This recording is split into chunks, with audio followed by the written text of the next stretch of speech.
Please come, Garima. Please come. Good evening, ma'am. Good evening. Please sit down. Your seat is there. Thank you, sir.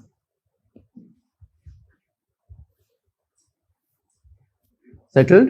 Yes, sir. Thank you, sir. So tell us about yourself briefly. Yes, sir.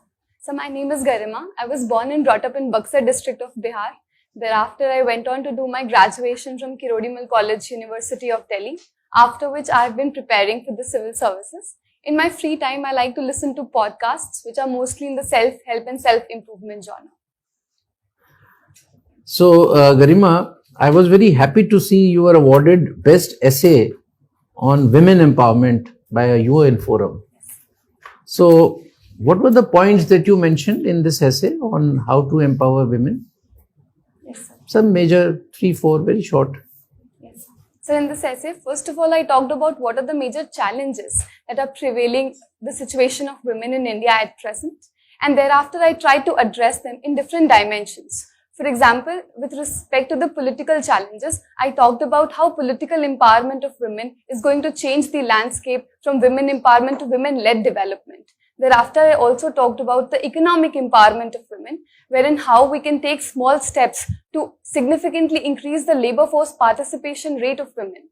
Thereafter, I also talked about what are the legal challenges prevalent and how can we address them in small ways. In the end, I also talked about the long-rooted socio-cultural issues that are prevailing at present in our society and how we can go on to address them, all of which cumulatively would help in the advancement of women in our country. So now all these points that you have mentioned, political, economic, social empowerment, now you're from Bihar. How would you implement these 3-4 points if you become DM of one of the districts, say Buxar only of Bihar? How would you actually bring them into practice? Yes, sir. So, very briefly. Yes, sir. Let's talk one by one. Political empowerment. Can you do anything about it? Yes, sir. So I would like to provide any sort of counseling that I can provide to the Sarpanch and Panch that already exists to empower them politically and to make them more aware of what are the functions that they can undertake.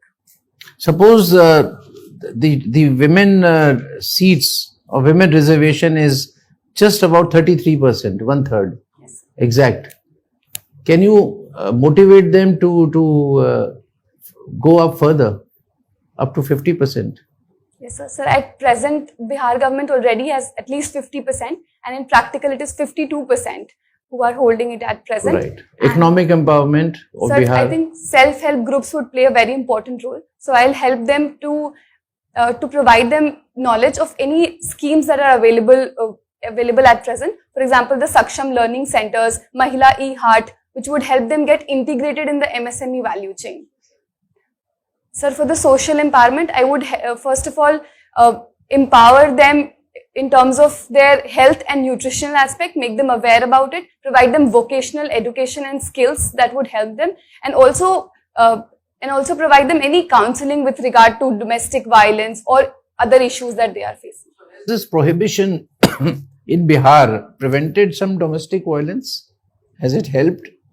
Yes, sir. So prohibition was a policy which was implemented because of the plague, because of the condition that women were facing in Bihar. And I think it has immensely helped and improved the condition of women in Bihar. So, Garima, you are an accountancy student also. Yes, sir. Now, the budget is presented annually by the union government, also the state governments. Now, there are 3-4 statements, profit and loss, balance sheet, funds flow statement. What exactly is the form of budget? So the budget is an annual financial statement, which is in the form of a balance sheet that is present, that shows the actual receipt and expenditure of the past year and the estimated receipt and expenditure of the upcoming year. But where are the assets? Where are the liabilities? So the macroeconomic policy statement that is presented, it also talks about the assets and the liabilities. No, but there are only current assets and liabilities. Yes. What about fixed assets and fixed liabilities?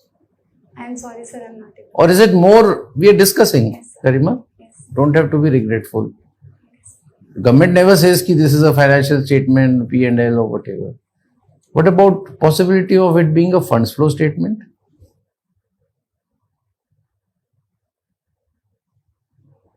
You have no idea, doesn't matter. So let me come to commerce. Is it okay? Suppose if we are trying FTA with the UAE, FTA with Australia, European Union, suppose a situation comes that we are free trade world. Anywhere you can, whichever quantity, whichever product you can trade with any country. How would India gain and how would India lose? Sir, if there was a scenario, then India would gain in terms of the services that it would export to the other economies, because that is the proficiency of India. In terms of goods, we have competitiveness in a lot of product, but India would stand to lose in terms of the cheap electronic goods that would be flooded in India, which India is still developing its infrastructure for. So I think that would be a minus point, and the services sector would be a plus point for India. Okay. My last question. In the last budget, in this budget, you are a commerce and accountancy student also.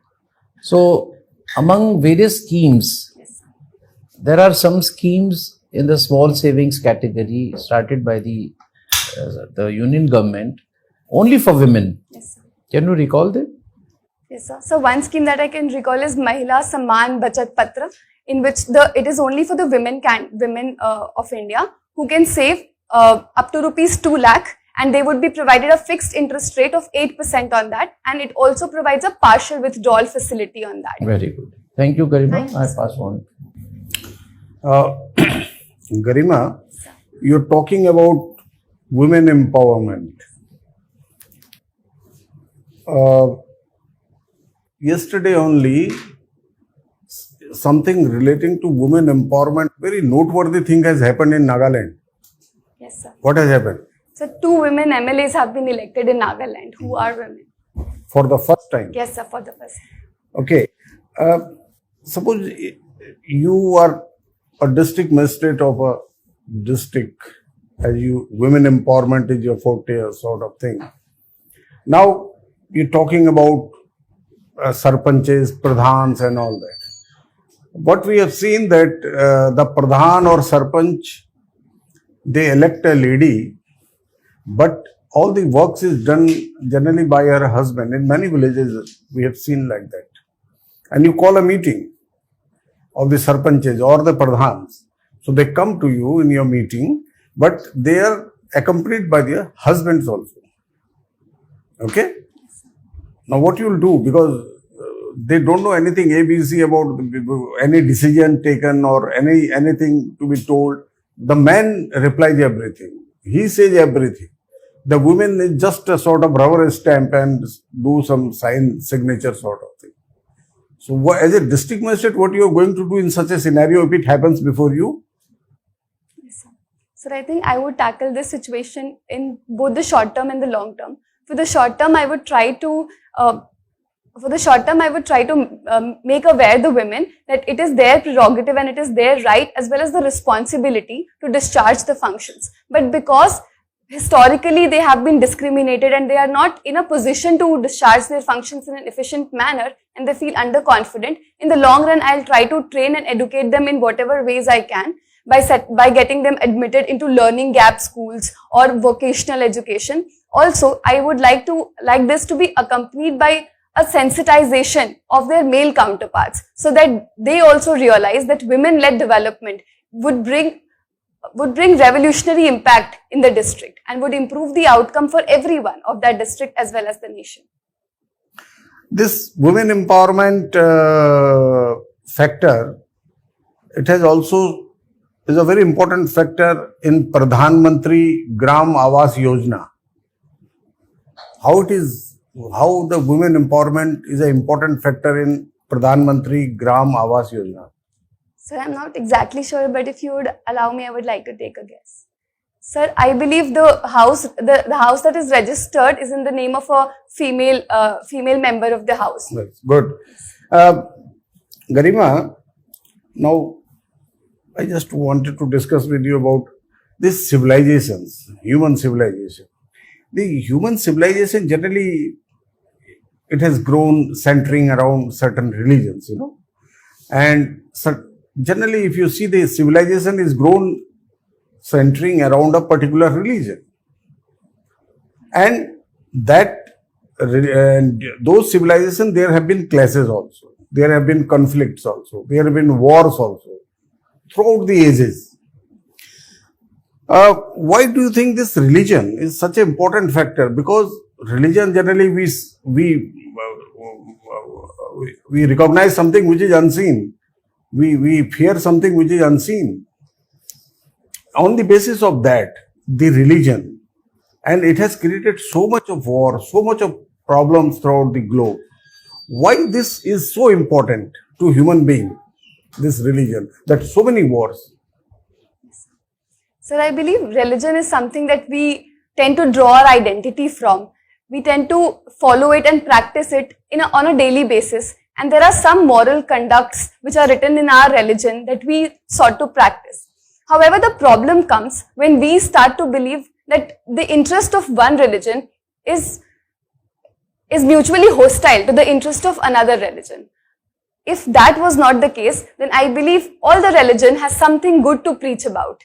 And if everyone followed the good part of their religion, the world would be a better place and a more harmonious place.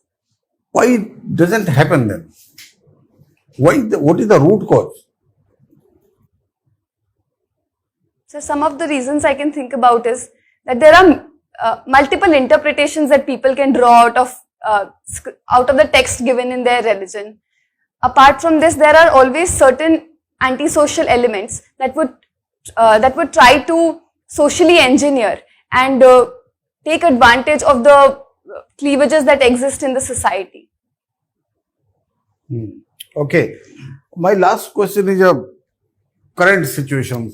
Have you heard something about Belt and Road Initiative? Yes, sir. What is it? So Belt and Road Initiative is a global development initiative undertaken by China, wherein it is trying to revive its ancient Silk routes and establishing trade and investment relations with countries all over the world.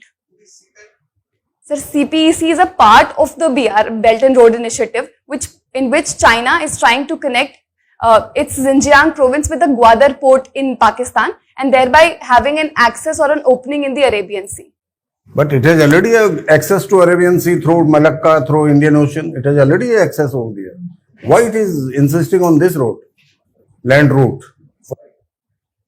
So the geopolitical scenario has been changing, and the world is now shifting to a more multipolar world, and powers like Japan, India are emerging. So China believes that its trade, and a huge part of China's trade passes through the Strait of Malacca. So it is China's Malaccan dilemma, which has led to an insecurity in the mind of China, so that it wants to create a buffer that in event of any insecurity, it would be able to bypass that route and maintain its trade relations through Arabian Sea. Why this Xinjiang province of China is always in news? So Xinjiang province of China, as far as I recollect, is in the news because of the human rights violations that has been happening there. And, is there a special community over Yes, there? sir. So the Uyghur Muslims reside over there. Good. Thank you very much. Garima, let's talk about your educational ed tech startup. So can you tell us a little more about it? So during my college, I worked with an edtech startup, which is an edtech consultancy firm with regard to Delhi school admissions. Delhi school administration. So do you think it has capability of being adopted by on a larger scale in India? So yes, sir. So in this startup, the model is that because of globalization, most of the parents are working parents, and there is a demand-supply mismatch in the seat availability of school. So we have to fill, let's say, 15 to 20 forms, and then the chances of this child getting admitted in one school increases. So I think given this scenario, it has a huge potential to be replicated in other cities as well. First starting from the metropolitan cities and then going on to the other tier 2 and tier 3 cities as well. Garima, you have studied accounts, so you know direct tax revenue and indirect tax revenue.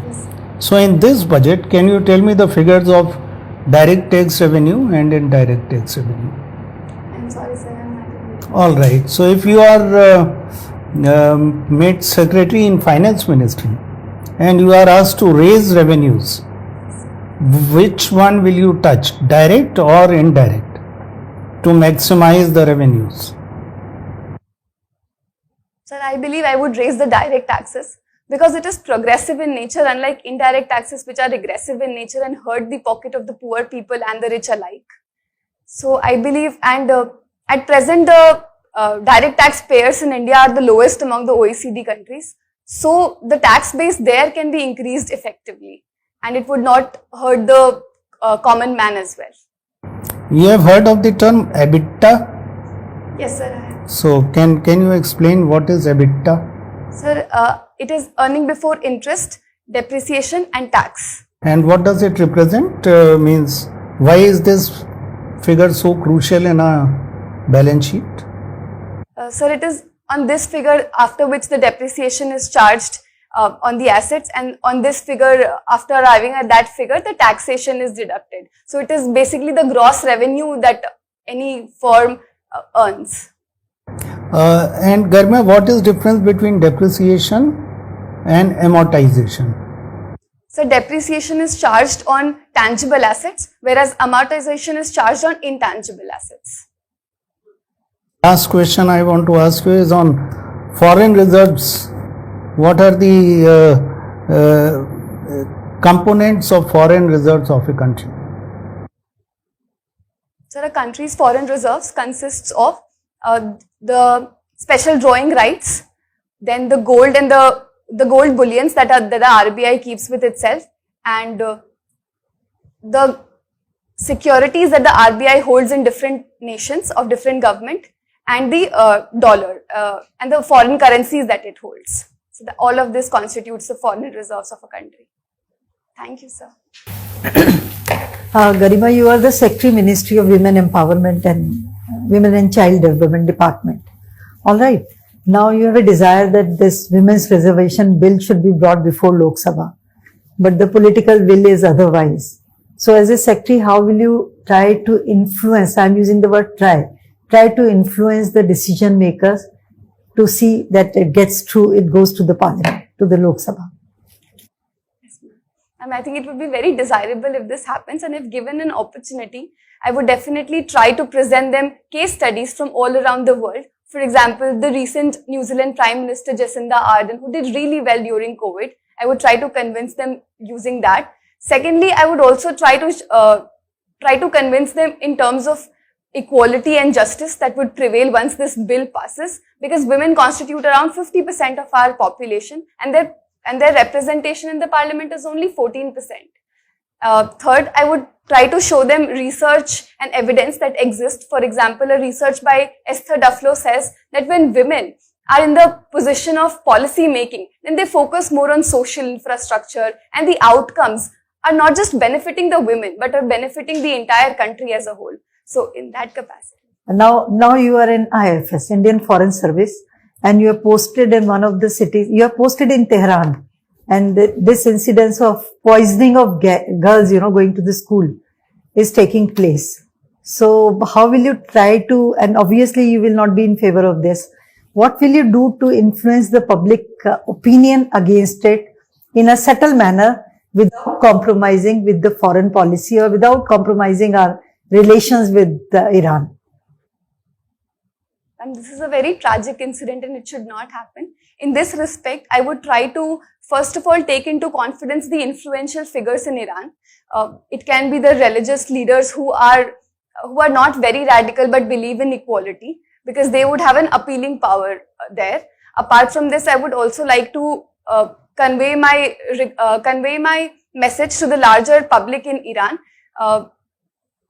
about how the situation at present is tense, but slowly it would improve over the period of time. As per the latest report, GDP has gone down to 4.4%. What is the main reason for GDP lagging behind? Ma'am, the present estimate has been revised because the base year GDP has been revised, and an impact of that. But the GDP has been lagging behind because of multiple reasons. One that I can think of is that we are still recovering from the... No, there is only one reason which has been given. I am talking about only this quarter's GDP. Yes, ma'am. So there is only one reason. One sector has not performed well, manufacturing sector. So what needs to be done to bring it up? In terms of manufacturing sector, the first thing that needs to be done is infrastructure boost, which would help in infrastructure creation and would directly impact the manufacturing sector. The second thing that can be done is to improve the logistics of an economy, and that's all I can think. So these things can't be done overnight, right? Yes. Anyways, my last question is about Quad meeting which ended today, and Indo-Pacific region was on the agenda, one of the items. What is the importance of Indo-Pacific region for India?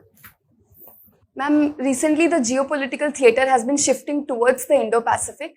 The Indo-Pacific is important for India because it is India's traditional sphere of influence. India wants to be a net security provider in the Indian Ocean region. Also, China's increasing efforts to impart its footprints in the Indian Ocean region by leasing ports all over our country, all over our neighborhood, needs to be tackled, and therefore, and also to ensure freedom of navigation and rules-based international order, the Quad meeting would play its role in that. Thank you, ma'am. Thank you, ma'am. So, Garima, basic structure doctrine was in news recently. So, what was the issue about, and what is your take on the issue? So, the basic structure doctrine was in news recently because because the people have been demanding that the collegium system which exists at present should be modified to provide for a more transparent method of appointment of judges to the courts. Okay, so what's your take on the issue? Sir, I believe that judicial independence cannot be separated from judicial accountability. In that regard, I believe that a modified collegium system would be a better method, wherein there would be representation both from the judiciary as well as from the executive. There would be eminent experts in that, and none should have a veto power over the other. I think, and also the method should be made a little more transparent, and the time limit of sending proposals and ratifying them should be reduced and made very transparent. I would like to know your opinion about the Adani issue and the Hindenburg report. Is there a question mark on regulators? How do you see the entire episode?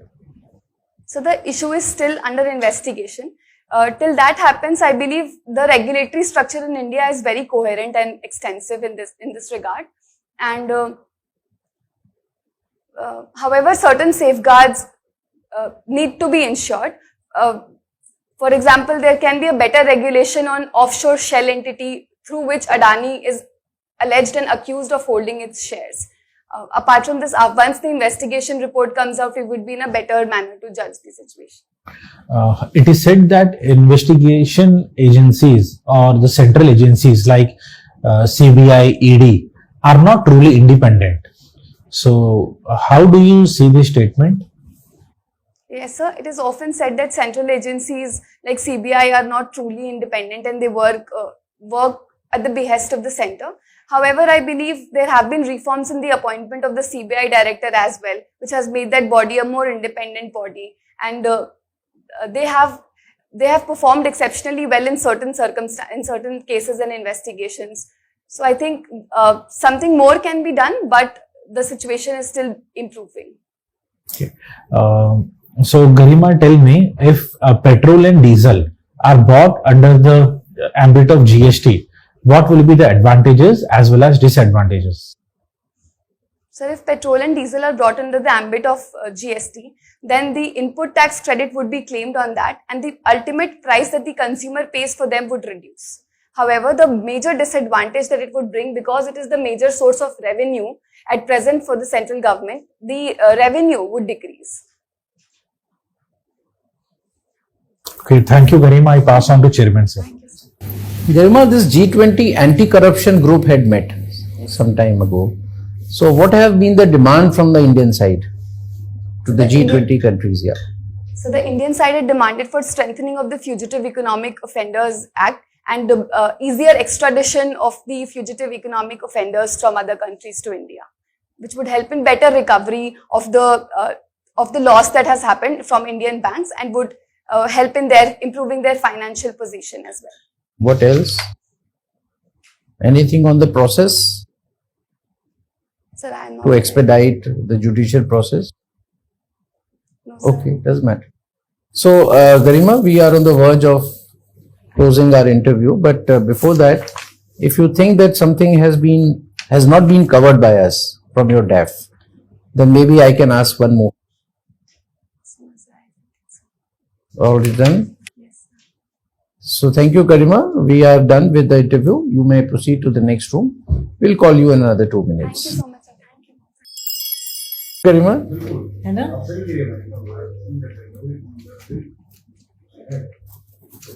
please sit down. Garima, unfortunately, you may not have much to write. Guess why? Probably I did good. Yeah, because there is not many things that we are going to advise.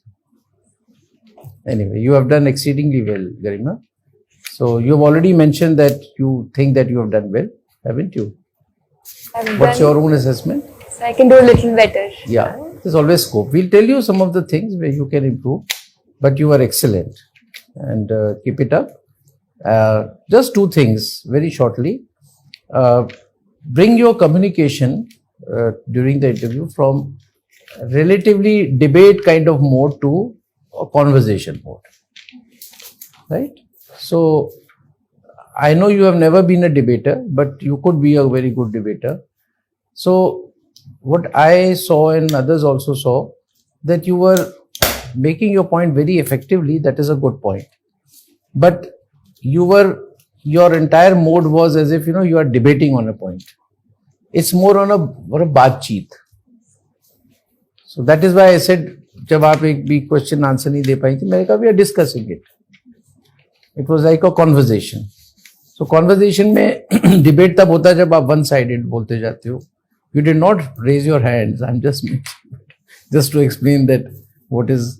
So just see your video again when you watch. So just as much as possible, जितना भी आप change कर सकती हो. नहीं change कर सकती तो you be as natural as you were today, because you have done so well. We have given you 72% for today's performance, which amount to near 200. 198. Right? So अगर कुछ भी नहीं करोगी तो तुम्हें इतना मिलना हमें लगता है निश्चित है. और अगर तुम थोड़ा सा चेंज कर लेती हो हल्का सा तो you will cross 200. That is for certain. That is my first point. Second, a few corrections. One about this Mahila Samman, you said 8%. It is 7.5. Just check it. And if you are not very sure about these percentages, you should avoid. Skip कर जाओ, कोई जरूरत नहीं है. कोई percent पे इतना कोई वो नहीं है. मेन है पता होना चाहिए कि हाँ. The moment you say Mahila Samman, this, हो गया तुम्हारा नंबर पक्के, right? Secondly, regarding financial statement, since you are slightly stuck on that, never get stuck on such questions. ये कोई जनरल नॉलेज वाली बात नहीं है कि पता है तो ठीक है, नहीं पता तो sorry. It was basically, that is why I said कि it is not a question which is written somewhere. There is no answer. But हमारी background accountancy का, and you are such a bright person, so we thought that we will discuss and think कि अच्छा भाई क्या है उसमें, क्या चीज नहीं है, क्या. You could make a try. Even if I say कि it is more like funds flow statement, I mean nobody will endorse my point because it is not written. वो FME नहीं कहती है कि today I am presenting the funds flow statement. But you being an accountant और accountancy आपने की है तो उस slide में I was asking. So isn't it more like a fund flow? Where is the money coming from? Where is the money going? Because you don't mention the assets. अब assets देने लगे तो न जाने क्या क्या अपनी बिल्डिंग का भी आ जाएगा और कैश कितना पड़ा है वो सारा दुनिया खुल जाएगी कि what all money that we have, both current and versus fixed assets and liabilities also, कि वर्ल्ड बैंक को इतना देना, ये सब तो नहीं आता. It's just where the money has come from. वो आता है ना, रुपी बनती है, कहाँ से पैसा आएगा कहाँ जाएगा. So if at all somebody asks this question, it's more like a profit loss इसलिए नहीं है क्योंकि there cannot be any loss. A fiscal deficit is not a loss.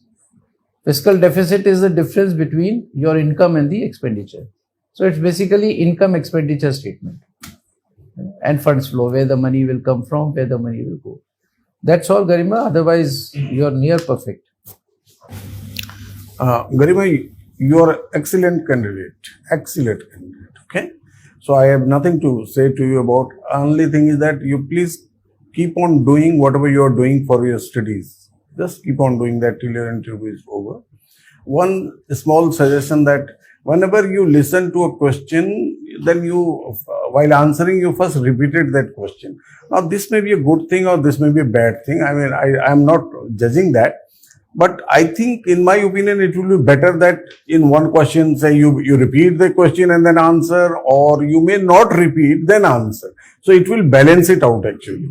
Otherwise, for all members, if you listen to question and while answering, you preface that answer with that question itself. So what does it, sometimes it becomes some monotonous type of things actually. So sometimes you can do it. I mean, if it is in your habit, so you don't avoid it. You do it, absolutely no issue. But sometimes you avoid it also, so that it becomes balancing thing. You know. So that's the only thing. Is my suggestion from my side to you. Otherwise, you are excellent candidate. I tell you, excellent. All the best. Garima, excellent. Very good. Very well attended. Even the question that you, the second part of the question, always look into the, from where the money comes. 1 rupee, पैसा कहाँ से आता है और कहाँ जाता है. So there you will find direct, indirect percentages. So you will find that total maybe around 58% comes out of both direct plus indirect. Now go into separate. Direct कितना है, indirect कितना है. You need not give me exact figure. You could even mention the percentages, which is more than enough. And second part, you were right. Where if you are finance secretary, what will you increase? All right. So your analysis and reason was very good. And rest on, you addressed excellently. Well done. Just keep it up. Garima, I was so happy on your reply as Secretary Women Development. You know, it was such a beautiful answer. But when it came to being ambassador in Tehran, you should have taken some time to think. No, you on opinion-based questions, situational questions, you should not hurry up the reply. You said, I will talk to religious leaders and all that. I think you should take care of that. And secondly, when you were not aware of this GDP and manufacturing sector, instead of guessing and coming out with wrong answers, I believe it's better to avoid, you know, unless and until you are very sure. Right? So otherwise you are excellent. Thank you very much. So Garima, nothing new to add. Just keep it up. Wish you all the best. I pass on to Chairman sir. So Garima, anything you would like to ask us? Sir, if you permit, I would like to ask ma'am what to do in that Tehran situation. आप बताओ, मुझे तो पता नहीं. आप ambassador हो, आप अपनी गवर्नमेंट की पॉलिसी के अगेंस्ट तो कुछ करोगे नहीं. सो ऑब्वियसली जो जिनके साथ आप इंटरेक्ट करते हो, योर कोलीग्स और सम dignitaries who visit you, you can just discuss in an informal manner. You can't do anything beyond that. You can't go to religious leaders and start talking about it. Isn't it so? You can influence the policy making in your country. Maybe they are able to play some role in that. But you have to be very cautious, no? Ambassador only does what is the foreign policy of that particular country. You don't go out of the way to talk to religious leaders or, you know, leaders, political leaders and all that. You don't do that. Right? Anything else, Garima? Nothing? So this is your second attempt and first interview? So how have you done your mains? Okay, and by how many marks you missed the mains in the first attempt? Oh, acha, that way. So you have done well. Which was your optional? Commerce and accountancy. Commerce and accountancy. You are happy when you came out? Yes, sir. I was very happy when I did paper 2, but paper 1, I think I could have done better. So you must be calculating marks. How much marks will you get? How much have you estimated? So in the entire Out of mains, 1800? sir, around 800 plus. So, Sumesh ji, Yes, sir. 800 it's पे क्या? enough. It's enough. 800 में 200 जोड़ो. Generally, sir, the toppers score around 950 to 1000. So अगर 200 गरिमा को 200 मिल जाते हैं तो 1000 में. टॉपर्स में. तो ये तो टॉप 20-30 होपफुली. So गरिमा, हम आपको मतलब कॉम्प्लेसेंट मत होना हमारे कहने से. Only to motivate. You have already done your main. You can't do much about it. But इसमें आप बहुत अच्छा स्कोर कर लोगी. Keep this spirit on for the another next 14 days. Okay. गरिमा अभी और थोड़े ज्यादा अभी मॉक्स मत देना. कभी कभी एक लास्ट मॉक ना कभी कभी नेगेटिव फीडबैक की वजह से वो माइंड में रह जाता है. So go with the positive intent only. And marks अभी सर ने शायद बता दिए हैं. We have told, I told 198 marks. हाँ, तो इससे ऊपर ही लाने हैं. ठीक है, चलिए. Thank you, ma'am. Thank you. Wish you all the best. Thank you.